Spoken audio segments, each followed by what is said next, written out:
Are you getting peppered with these ads online that say, are you a stupid over 40-year-old male that only knows ChatGPT and Canva, and then goes over about these 40 other tools that you should start learning, that 16-year-olds are becoming millionaires with these other tools? Did you get peppered with those?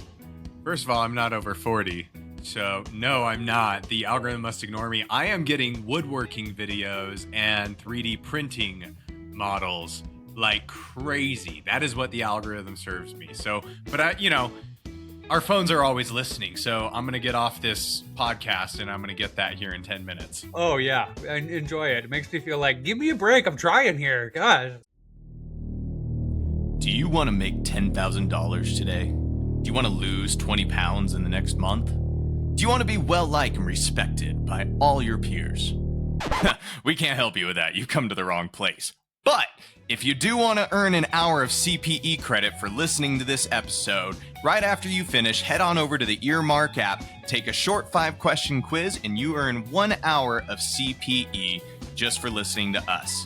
Happy quizzing!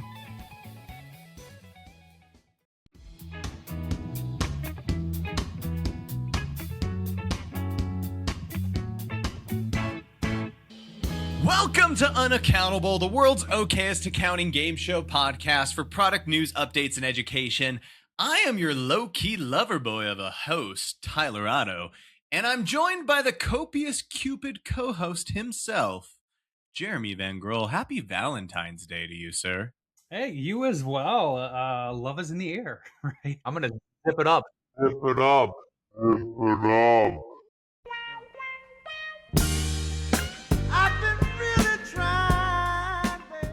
It really is.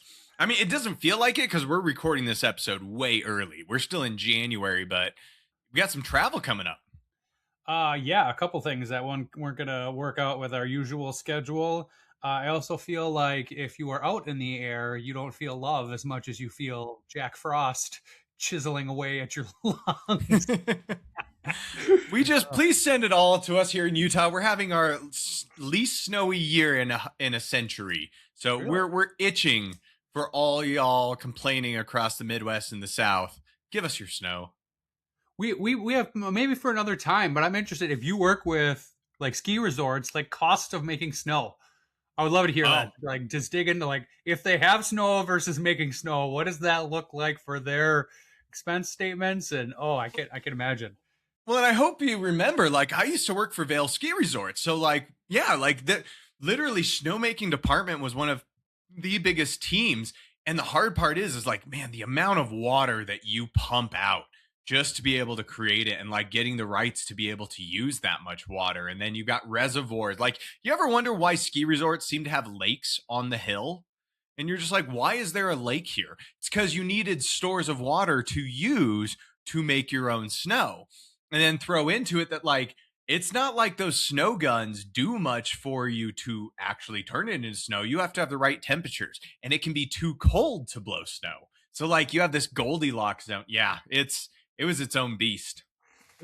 Yeah. Anyways, Jeremy, I'm excited for this episode just because I don't know. It feels like we're finally into the year. We're into the swing of things. We're past holidays craziness, but some big news. Dare you kick off in the news this week? Yeah, let's do some in the news. And two stories that came out really close to each other, which to me was odd. But are you familiar with Brex, right? Yep. It's like Ramp and it's like Divvy, and I'm sure there's other I'm forgetting. But yeah, like a AP spend platform. Bill, your friend William.com. Oh, yeah, Billiam.com. Yeah. Yeah, right.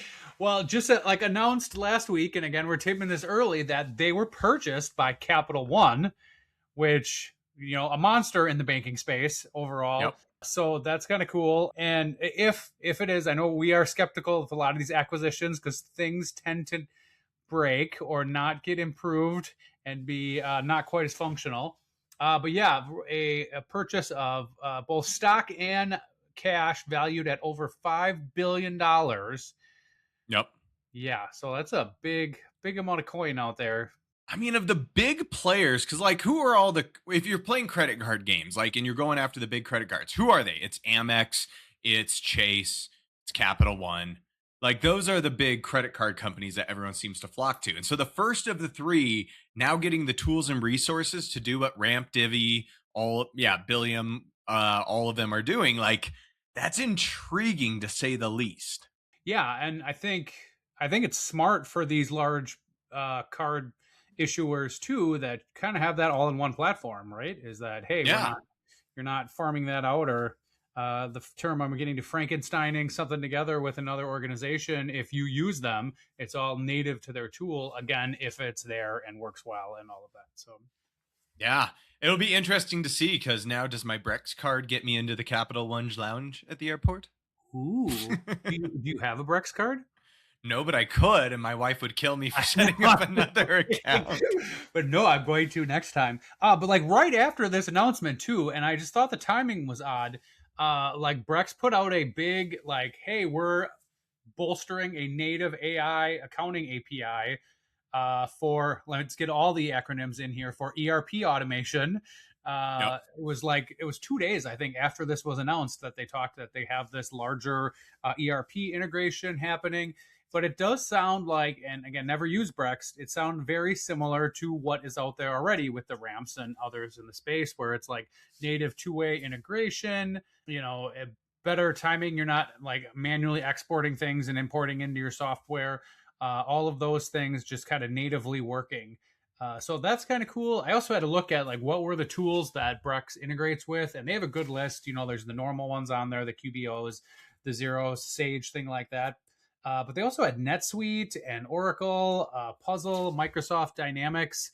All of those are ones that they do this API or this integration with. However, it did note in this article that they're first launching with Rillet, which I don't think I've heard of before. Rillet is like, it's one of those things where I first met someone that he's now a programmer at Ramp, but I was like, oh, where were you before? And he's like, I was with Rillet. And he said it like, oh, of course, it's Rillet. And what is that? Yeah. And then you hear someone else say it, and you hear someone else. I'm like, is someone telling me about Fight Club when they're not supposed to? Because this feels like it's been a secret the whole time. Yeah, I hadn't heard of that one, but Rillet and Campfire are the first kind of native ones that they're going with. But it sounds like they're going to have, again, this really new and amped up AI workflow with these ERP systems. So we'll be interested to follow that. Last week you were asking about the AI GLs during your game. Yeah. And Puzzle and Digits were the ones that I felt like, okay, one of them is going to crack this AI general ledger. Yeah. And then for some reason, Campfire and Rillet just seem to keep popping up everywhere. It's like, I think I backed the wrong horses, Jeremy, because now it just feels like those two, their names are coming up more and more. Yeah. That would be interesting if they're the ones that emerge from the pack. I know, because everyone's going after it, but I don't know. You and I are still holding out for someone that hasn't entered the race yet to come out of nowhere and crush them. That we won't talk about publicly anymore. Well, you never want to have Intuit put a target on your back, right? So, let's not start any rumors here, but we're all crossing our fingers for you. You know who you are. Right. All right. Well, Jeremy, I got a game for you this week. One that I don't know how it works out for you in the nonprofit space or not, but we all have clients that we advise whether or not it's actually doing their taxes, but they have questions. Yeah. And clients always wonder, how can they avoid or reduce their chances of getting audited? Yeah. Jeremy, I want to play a game today I'm going to call Be Audit You Can Be, where we're going to run you through some questions about how to reduce your chances of getting audited according to some tax lawyers and accountants that I follow and trust. You up for it? I'm up for it and probably can use this advice. So let's. All right. All right. This is very hastily put together, but you know what? I think it's good. So question one. Yeah.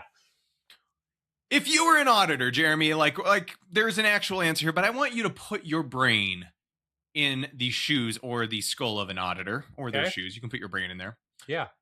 What would you prioritize reviewing if you saw these following four things on a tax return? A taxpayer with 3 vehicles, a taxpayer that had exactly $30,000 in business expenses, a taxpayer with 9 kids, unless they're from Utah, or a taxpayer named Jeremy.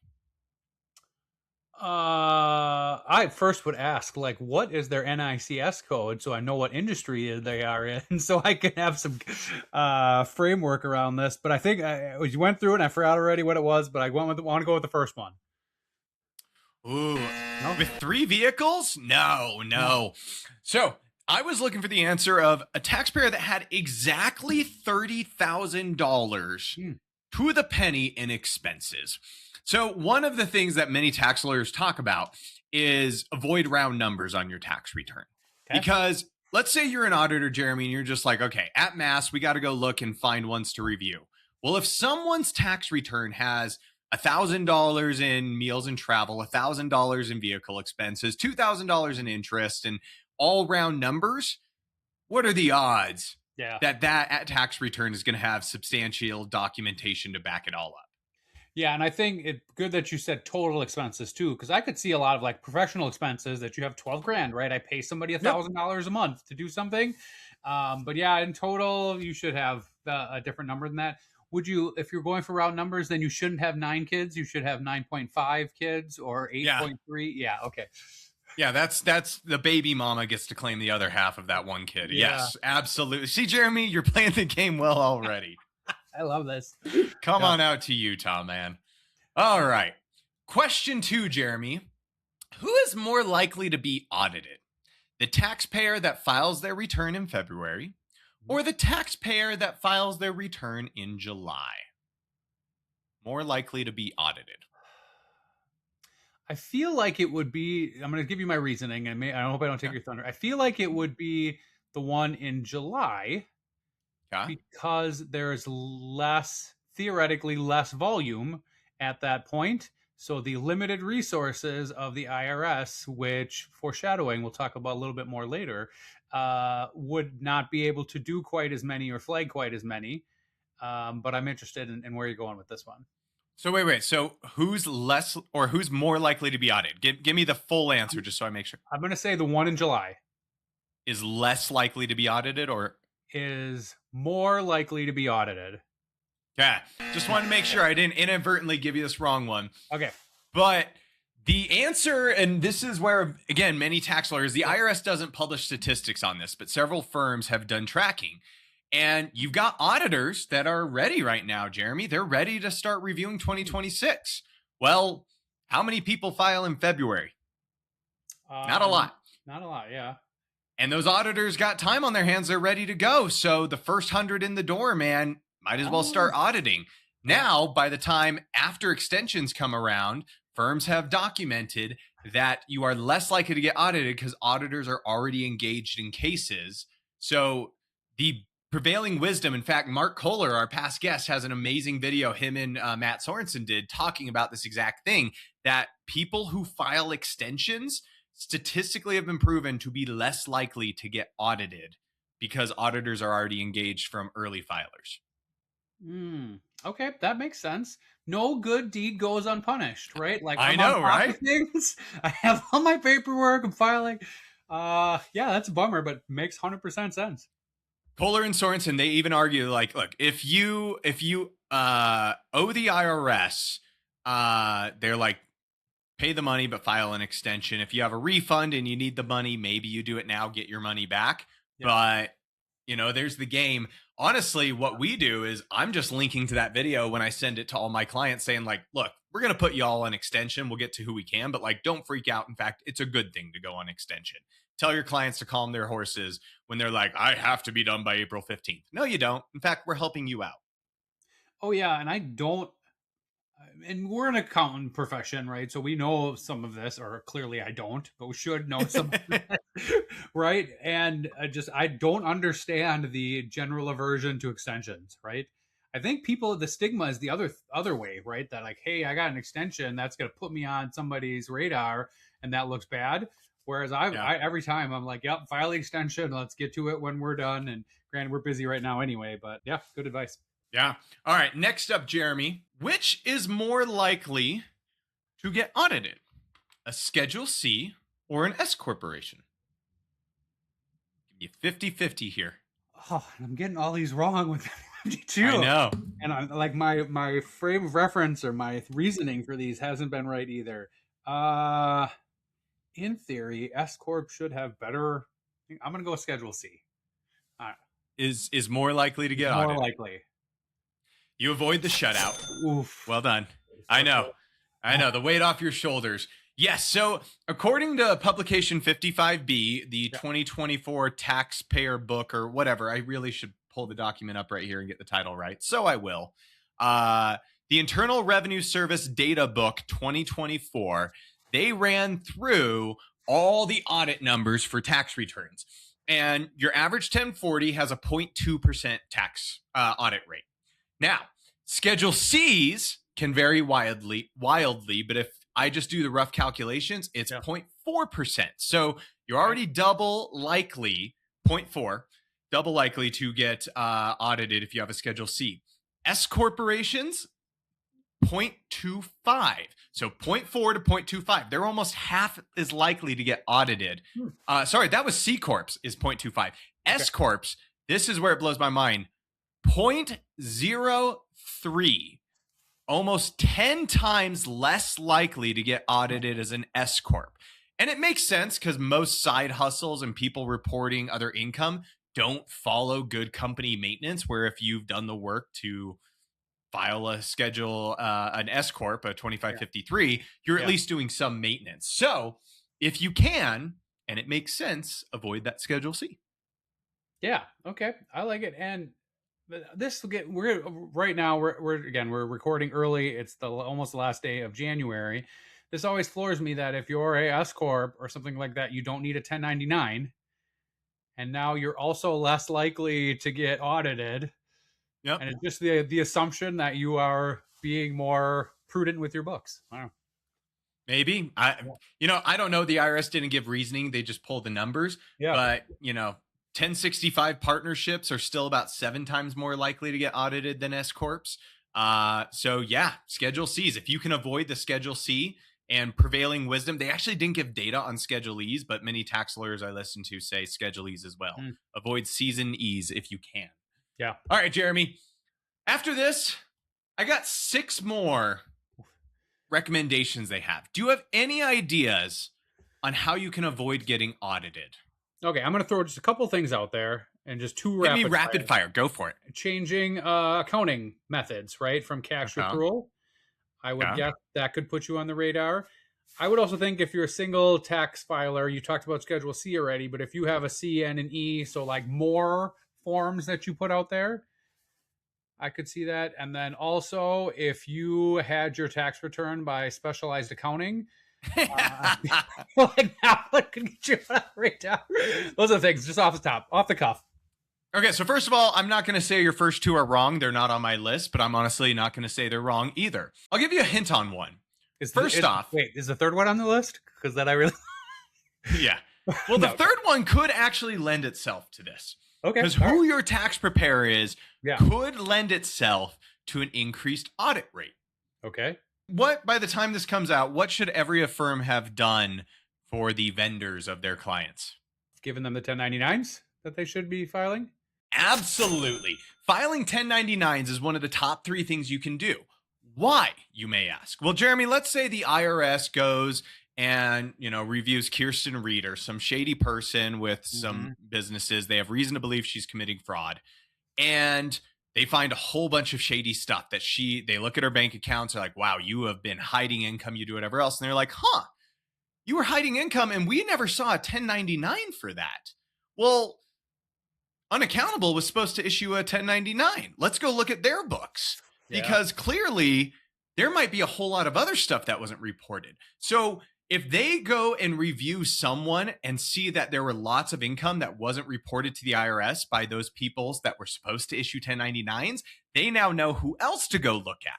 Yeah. And then if they come look at specialized accounting who did the tax returns, they're like, let us see some of your other clients. Let us see some of your other clients. Now they're just tugging at the thread on the sweater, seeing else what unravels. So filing those 1099s is one of the best ways because it protects you from that random Joe in the middle of nowhere that says, I'm not reporting my income to the government. And when he gets audited, there's a paper trail back to you. So good way to protect yourself. Yes. Excellent work. Yeah, I believe that. We had a CPA firm that wouldn't give us a W-9 this year. And we're like, what? Like, how do you not? I don't know. Ridiculous. I also had a CPA firm tell a prospective client that, like, you're an S corp, you don't have to issue 1099s. No, that's not how that works. No. Any other guesses, Jeremy? I've got 4 more answers here for you. I don't. Otherwise, I'll rapid fire. Yeah, let's do it. Let's go through them. Okay, so first of all, they say keep auto and home office reasonable. If that number is really high on your Schedule C, it opens the door right away. Makes sense. Avoid excessive dining and travel. If the dining and travel is very high compared to your income for your business, that is one of the first things they look at, which makes sense, Jeremy. If you're a programmer at the IRS that was tasked with, like, just find easy wins, that's probably a really great place to look. Just do the simple math. Sides, the sides, so sides, $26,000 worth of sides.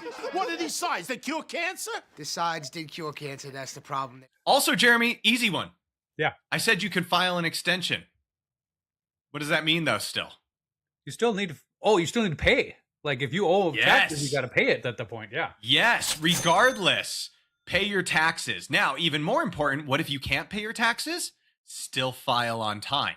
There's a whole bunch. So there's a whole bunch that goes into this, but easy wins. If nothing else, good information to pass on to your clients. Last thing I will say, make sure you file payroll reports, because, like, that's another easy one where if they find someone that didn't have reported income, they're going to go look at, well, who didn't report it? So there you go, Jeremy. There is your tips for avoiding an audit this year. All right. And hopefully they pay off and all of us just sneak under the radar. That's my hope, man. Let's be honest, most of us didn't become bookkeepers or accountants to spend hours learning marketing systems and chasing leads. Heck, some of us became accountants because we didn't want to talk to people. We did it also to serve clients and build businesses we love. But what if you could get better clients without the marketing overwhelm? Well, that's exactly what Keepable does. It's an all-in-one marketing system built specifically for bookkeepers and accountants. And it works 24/7 behind the scenes to bring in leads, book consultations, and automate follow-ups. You get a professional website, branded consultation page, and follow-up automations all tailored to your business. No more duct taping tools together or hiring expensive marketing teams. If you want to grow your firm with ease and attract better clients without doing more work, go check out Keepable today at keepable.com or follow the link in the show notes to give us a little bit of extra credit with the folks over at Keepable.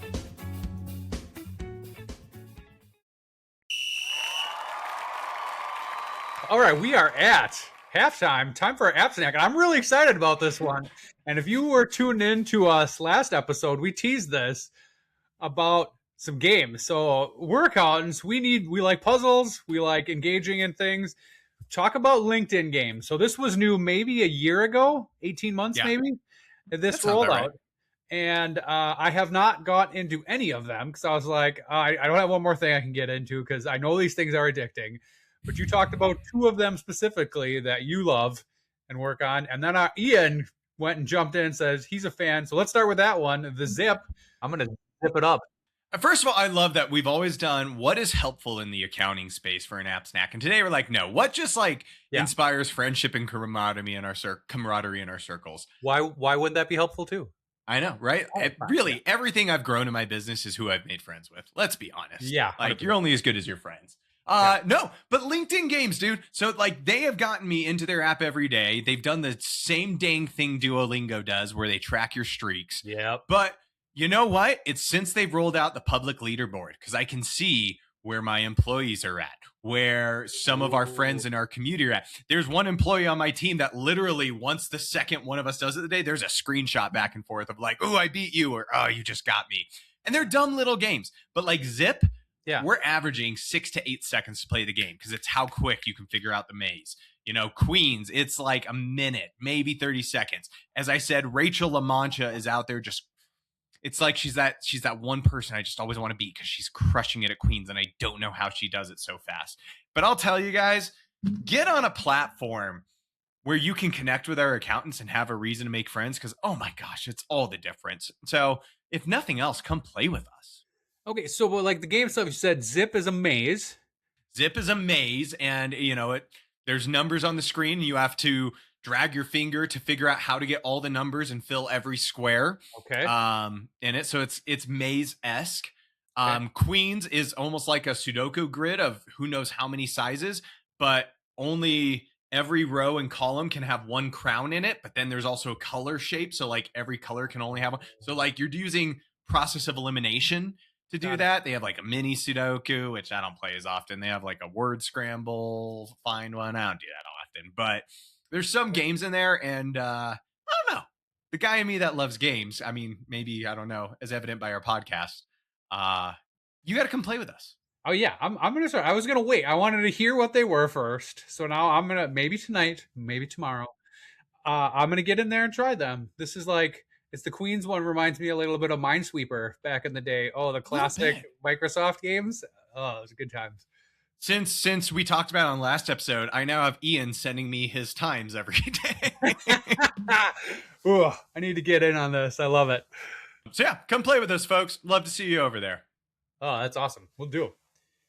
All right. Well, sir, I have a quick game for you as well.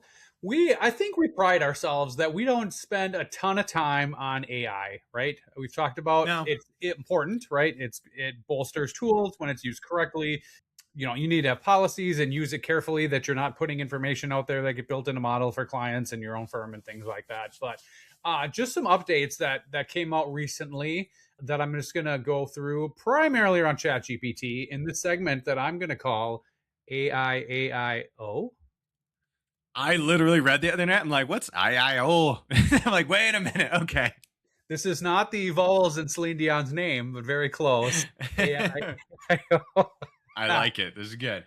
All right, let's dive into some questions. So talking about ChatGPT, they released some numbers, obviously the elephant in the room there. However, before I even start this, you know, we are in a lot of the same spaces. We probably in a lot of the same algorithms getting things.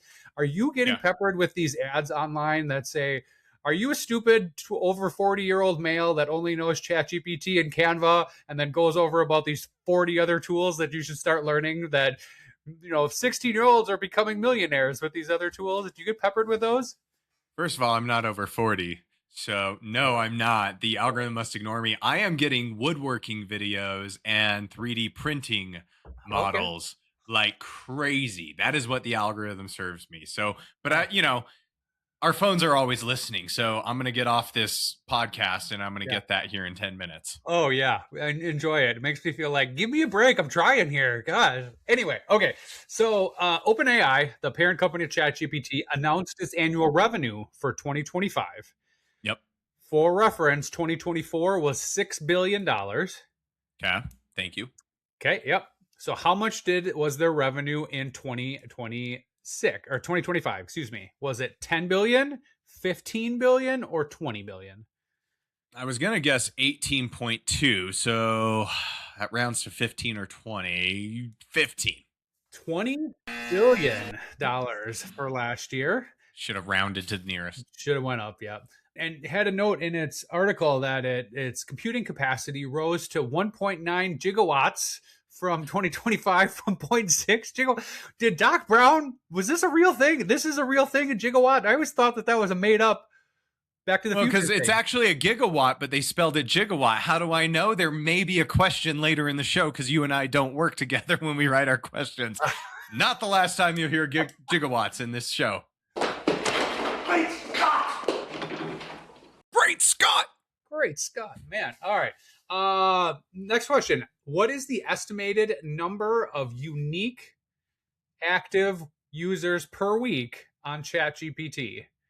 Is it unique ones? Yep. 500 million, 850 million, or 1 billion? Go 850? 850 million people, like over double the population of our country.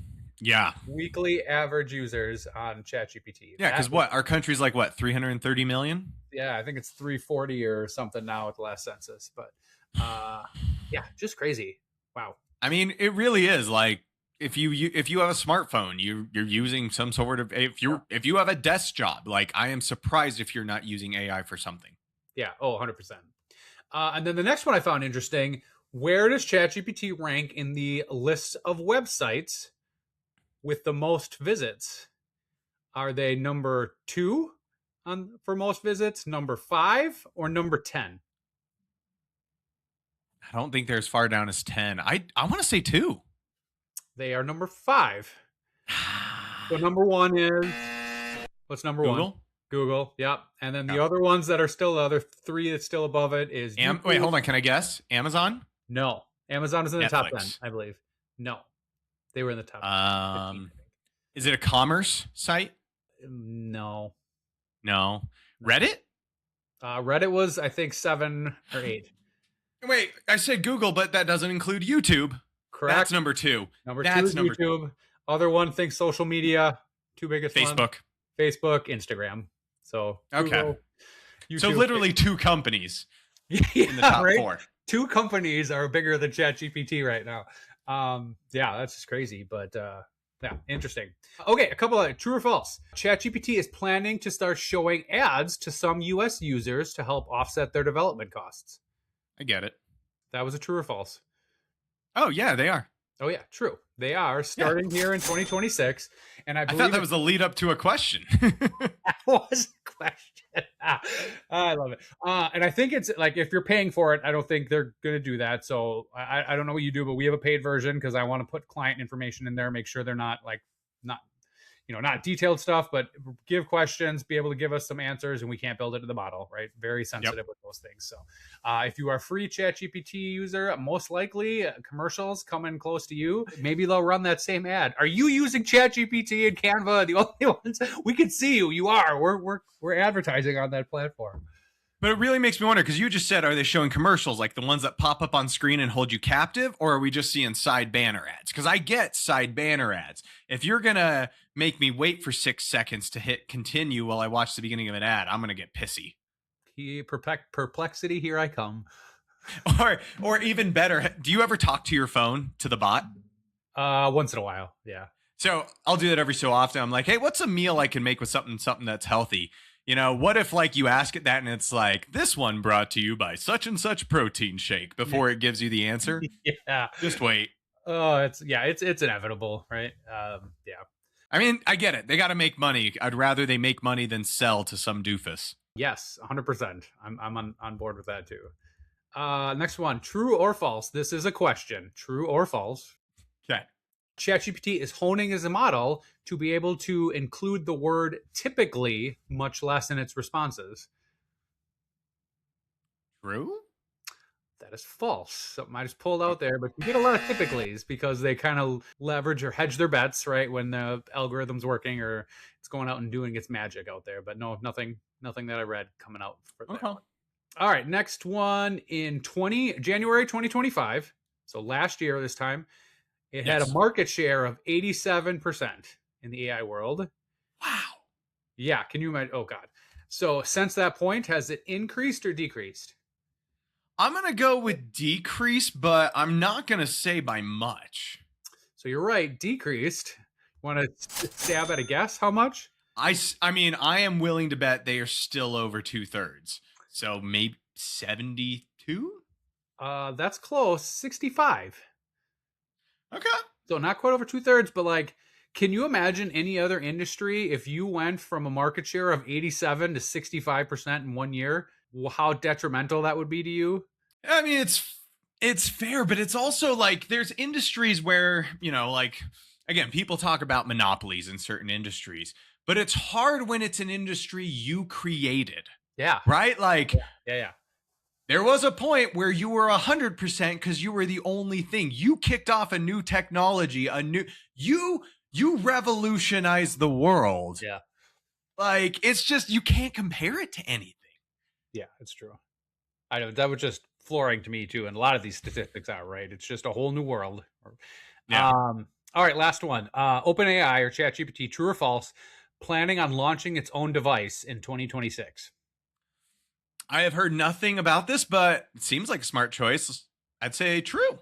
True. That is on a plan that they're going to be launching their own device this year. So be interesting. I mean, it makes sense because you want to control end to end. If you want to secure it, if you want to own it, you have to own the device.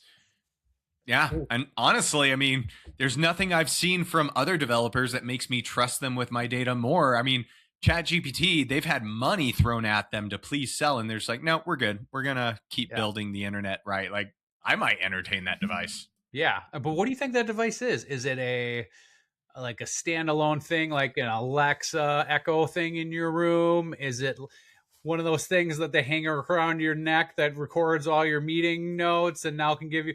I don't know. What do you think that device would be? This is why I would think a phone replacement. Like, yeah. Again, there's not a world where for me to get away from having my phone around me, I would need a device that I can see content and listen and transcribe and do stuff with. Like, it's a version of a phone. It has to have some display. Yeah. And it has to have LinkedIn games. Yes, absolutely. Cool. All right. I did not take your scores on that one. Did good. I'll take it. Yeah.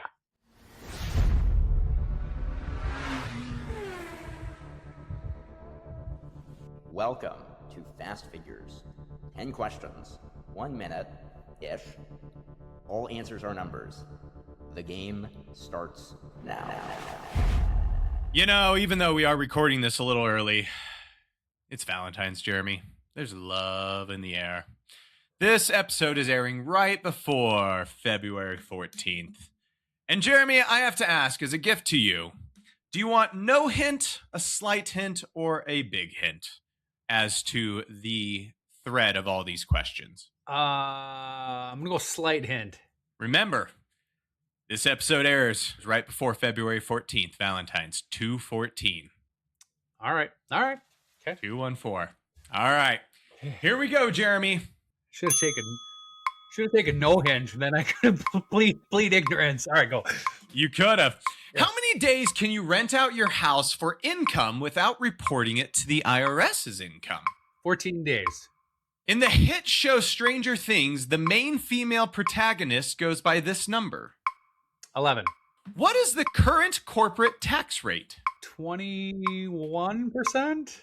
How many ghosts chase Pac-Man? 4. How many sides does a T account have? 2 sides. What is the ideal number you are shooting for in blackjack? 21. How many audit opinions exist? 4? 3? 4. I'm going 4. In Back to the Future, how many gigawatts is used to power the DeLorean? We did not collaborate before writing our questions today, folks.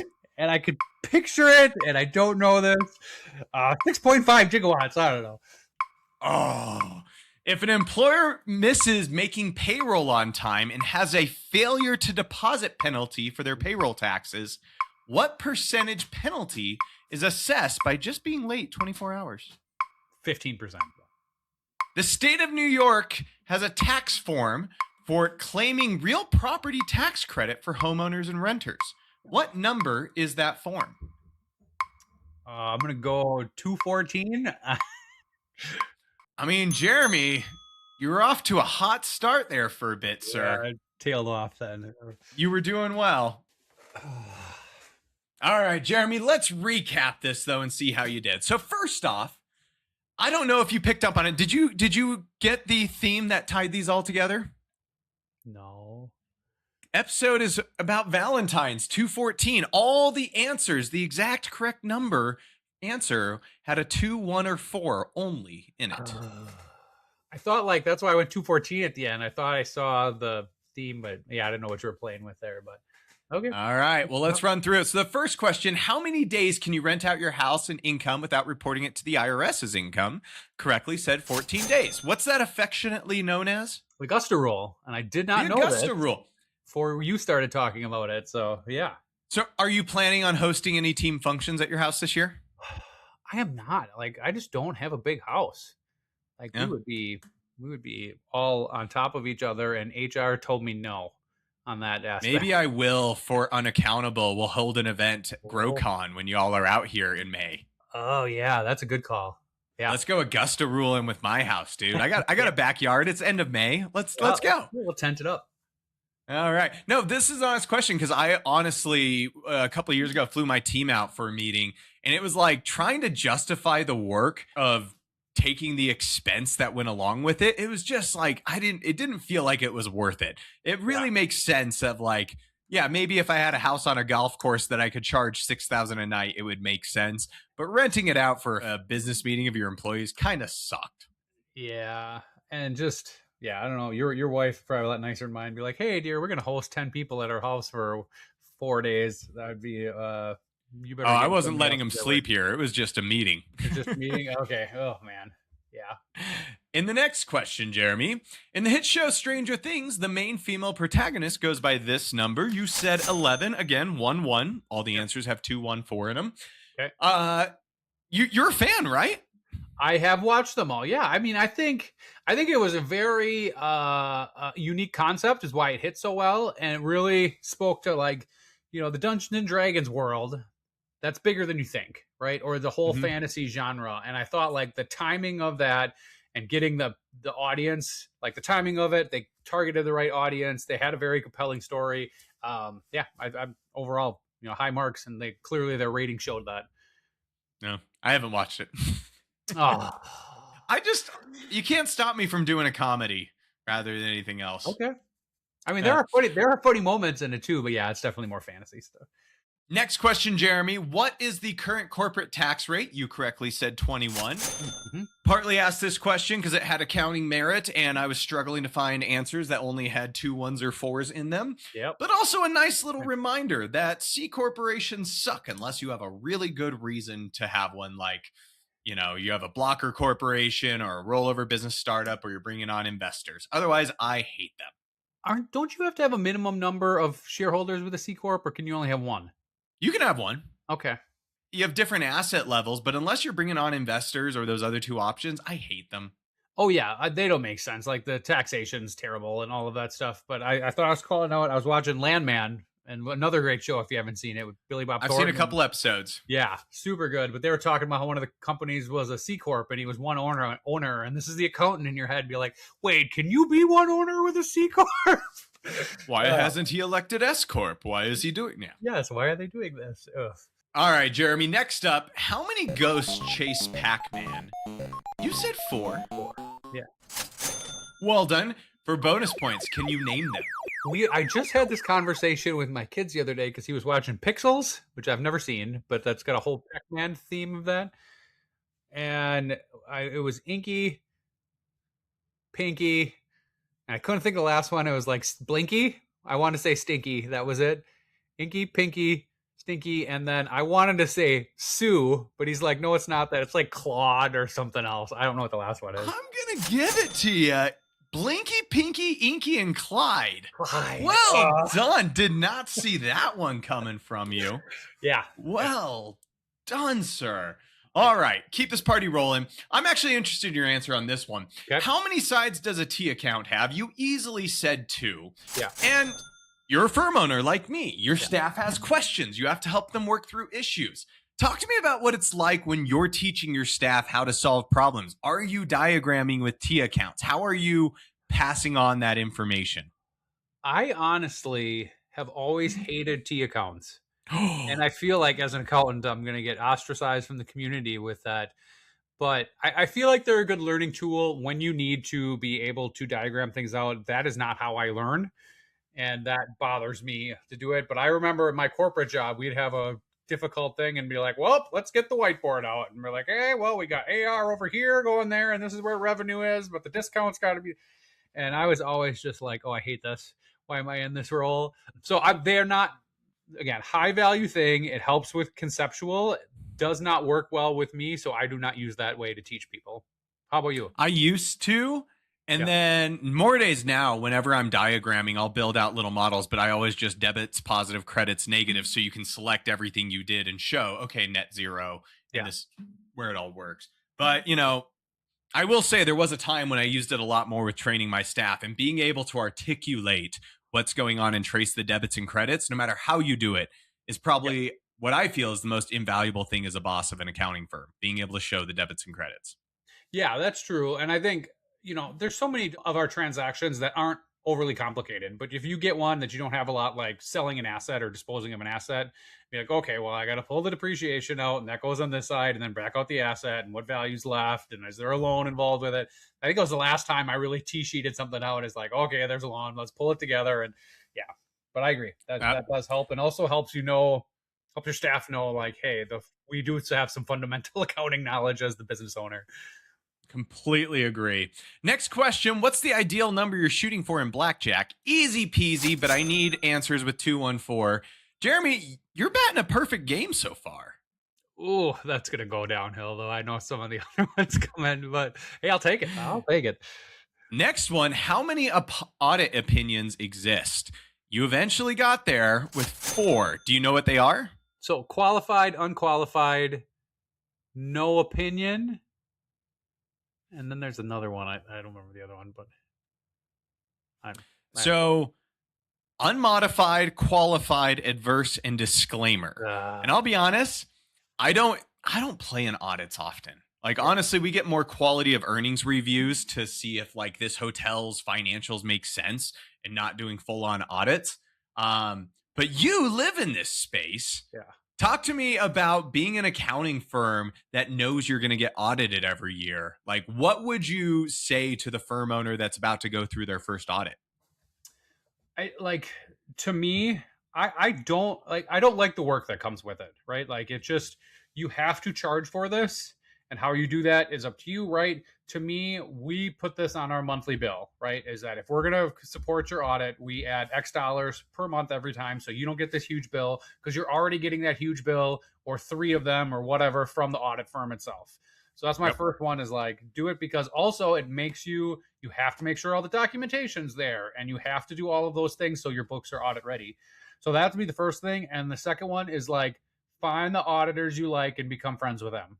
Yep. Like, and send them a Christmas card. Yeah. Oh, absolutely. And I have a couple of them that, one of them sends me a fantastic Yeti mug every year. And I'm like, that is fantastic. Right. But not only is it, I never hate having somebody else look at our work, because I feel like we do a good job. Right. And there'll always be adjusting entries. So I don't have a problem with that even. But the thing I do like is, if you have a firm like this that's engaged, and we have something like lease accounting things that come up, I've told my team, don't even ask me, don't even research it. Do they have an auditor? Ask the auditor how to do this, right? Because it's so complicated, and they have to stay up on the laws, or at least the partner or somebody there does. Like, instead of us trying to spend 4 hours and figure it out, hey, ask the auditor, hey, we have this Lisa question. Can you give us guidance on that? So to me, I don't have a problem with it. I like the ones that we work with, but there are some terrible ones out there too. And the worst ones are the ones where, I think we've talked about this before, is like, they give you the fresh newbies out of college as like the auditor. You're training the auditor. Yeah. And you're training the auditor on accounting, and they ask you a question and you're like, oh God, that's so easy. Or like, you've never done this before. But if you find a good one, they're fantastic to work with. I love it. I haven't had audits in a while, but you're right. Making friends with them and like being buddy is the best thing you can do. Right. And don't be afraid to lean on them, right? Like, just they both ways. They want your help. They want to do their audits faster. Cool. They get more profit on it because they're partners and they make money on how profitable these things are. So if you can do a good job with them and get it faster and have things clear for them, they love you too and will refer you all sorts of business. I love it. 3 more questions, Jeremy. In Back to the Future, how many gigawatts does it take to run the DeLorean? You said some bogus crap like 6.5. And then, because you just got such an iconic question wrong, and then like you already have figured out the theme, and like I'm just taking away points because how do you not know 1.21 gigawatts? I knew it was point something, but I don't know this one. Ian, give us a clip. 1.21 gigawatts! 1.21 gigawatts! Great Scott! If you would have asked me how many miles an hour it's got to get to, I would have gave you that one. How many? 88 miles an hour. When this baby hits 88 miles per hour, you're going to see some serious. There we go. Yeah. But for the question I asked. Yes. All right. I'm gonna take. We need to get the buttons out of your camp and give them to me. It's one of these episodes. Anyway, Absolutely not. 2 more questions, Jeremy. If an employer fails to make payroll and gets a failure to deposit penalty for their payroll taxes from the IRS, what penalty is assessed after the first 24 hours? You said 15. It is 2%. And what I thought was even more interesting is every state has their own rules on what happens if you pay late. Some is like Wisconsin, the rules are the court could award up to 100% wage increase for the employees, criminal penalties could happen. All these could happen, right? There's a couple states where, California, no surprise, it's like you immediately owe interest and penalties. Utah is interesting because they can assess a 5% penalty per day of unpaid wages, capped at 20 days. So that gets to 100%. But 50% of whatever's collected goes to the employee, the other percent to the state. Ooh. Like, knowing your state and what those rules are, I mean, missing payroll, if an employee has an issue, like, it's a bigger deal. And man, clients that miss it, it's like, I almost don't want to work with them long term. Like, you need to have a plan. Oh, yeah. Yeah. And I know I'm jealous of the camp you're in that you won't push the button on payroll. We do push the button, but hit that every time. That's why we have automated reminders in our Slack channels. Hey, you have a payroll tomorrow or a payroll today, and acknowledge that. And we make sure we validate all that stuff, because last thing you want to do is miss one of those. It looks bad all the way around. I'm going to go on record for everyone listening. If you're starting a firm, there is at least one reason my firm is better than Jeremy's. Yes. And it is, we do not push the button on payroll. Yeah. Like, hands down, and Jeremy will not argue with this.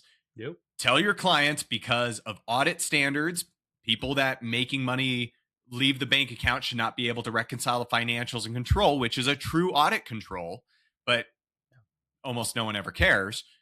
But still, we stand behind that and tell clients that's why, and it alleviates so much pressure on my firm. So much pressure.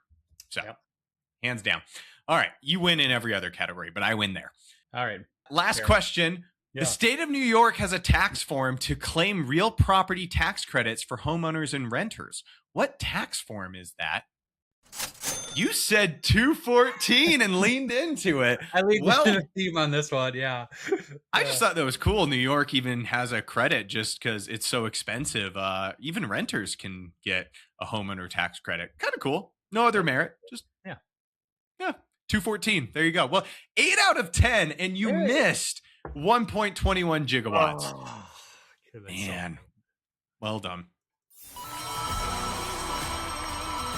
All right, and then our winner of the week, I'm very excited about, is, I'm going to say it's Ramp, and then us all. I will get more into that. Who is our favorite on-screen TV accountant? Kevin Malone. Yep, Kevin Malone. Ramp Super Bowl commercial coming out with Kevin on there, or Brian Baumgartner? Baumgartner, yeah. Baumgartner, yeah. So for everyone knows Kevin Malone from The Office. Yeah. If you haven't seen it, check out this commercial. Good. Not great. It's good, though. But, like, super good. So winner for us all are your Office fans. Ramp's commercial coming out for the Super Bowl has our favorite accountant on there. I kind of know what it's like to be in commercials. My nickname in high school used to be Kool-Aid Man. So if you haven't seen it yet, it's linked here. We'll put it in the show notes. And our loser? And loser of the week, I'm going to go tax filers or payers. So this report came out, and it's politics at its best, that the Senate Democrats and the TIGTA, which I'll get into in a second, are concerned about IRS tax season readiness. So the party that is not in power is criticizing the current party for the layoffs at the IRS and not being planned and all these delays, which the delays always happen. Will they be worse or not? Who knows? But we're going to complain about it. So they're worried about that. But I didn't know this was a role, and maybe I'm off on this one, but the Treasury Inspector General for Tax Administration. Have you heard of that before? No, it feels like that honestly might be a good band name. Yeah. So I was like, wait, what is this? And the Treasury Inspector General for Tax Administration is an independent oversight office that watches over the IRS for employee wrongdoing, unethical behavior, fraud, bribery. Also reviews how IRS programs are done, inefficiencies, all that stuff. I feel like that's not a great role to have. But yeah, also saying that, you know, the IRS has left 19,000 people off over the last few years, concerned about that. So we will see if there's merit in this and if tax season goes any smoother for us or not. I feel like saying, hey, someone's already way behind on their work, so we should be concerned because they're going to be behind this year. Like, that's not a surprise. Yeah. Yeah. Right. And I don't feel like it's ever published well enough to know. I know they kind of say like, we're this far behind. I feel like they're making numbers up. Yeah. Like, is that ever validated? Is the TIGTA keeping metrics on the IRS? I doubt it. Jeremy, that is all the time we have for this week. So make like a shepherd and get the flock out of here. We'll see you next week, man. See you too.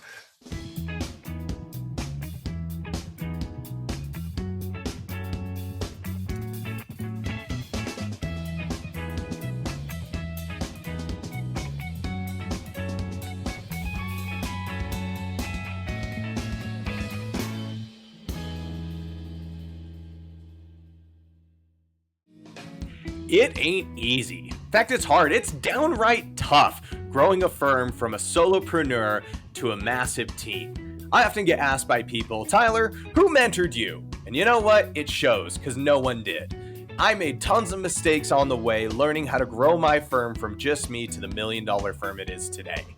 And so, when people ask Tyler, do you mentor or coach? I say no one should be subjected to that much of me. But what we did do is bottle up every best practice, tool, resource, template, and walkthrough that we could and package it all into what we're calling the Firm Foundation. Head over to thefirm.foundation to get access to our library of resources, tools, templates, and instructions on how you can scale your firm faster and get all the tools and resources you need to make your team successful and ultimately get yourself out of the business. Head on over as we're releasing out how to do bookkeeping workflows, tax workflows, metrics, fractional CFO, and more. So get on over, Firm Foundation, sign up for our next release, and we can't wait to see you there. Thanks.